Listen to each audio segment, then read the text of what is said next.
ज्याला स्त्री आई म्हणून कळली तो जिजाऊचा शिवबा झाला, ज्याला स्त्री बहीण म्हणून कळली तो मुक्ताईचा ज्ञानेश्वर झाला, ज्याला स्त्री पत्नी म्हणून कळली तो सीतेचा राम झाला, ज्याला स्त्री मैत्री म्हणून कळली तो राधेचा श्याम झाला। यावरून आपल्याला कळते की प्रत्येक यशस्वी पुरुषाच्या जीवनात व आयुष्यात प्रत्येक स्त्रीचा सिंहाचा वाटा असतो। अशा या स्त्री शक्तीला माझा सलाम। अध्यक्ष महोदय, पूज्य गुरुजन वर्ग आणि येथे जमलेल्या माझ्या छोट्या मोठ्या बालमित्रांनो, मी आज तुम्हाला जागतिक महिला दिनाविषयी काही 4 शब्द सांगणार आहे, ते तुम्ही शांततेने ऐकून घ्यावे अशी माझी नम्र विनंती। 8 मार्च हा दिवस जागतिक महिला दिन म्हणून आपण साजरा करतो। जागतिक महिला दिन म्हणून साजरा करतो। हा दिवस महिलांवरील समानता व त्यांच्या लढाईचे काम करतो। आज कारण हा दिवस महिलांवरील गैरवर्तन व त्यांच्या समाजातील त्यांची भूमिका यांच्याकडे आज लक्ष दिले जाते। कारण आजही महिला स्वतःचा निर्णय स्वतः घेऊ शकत नाहीत।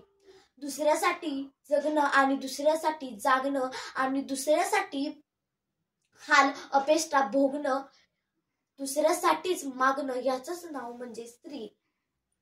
प्रत्येक यशस्वी पुरुषाच्या पाठीमागे एक तरी स्त्री असतेच। मी आज इथे उभा राहून बोलू शकते ते म्हणजे एका स्त्रीमुळे, म्हणजेच माझ्या आईमुळे।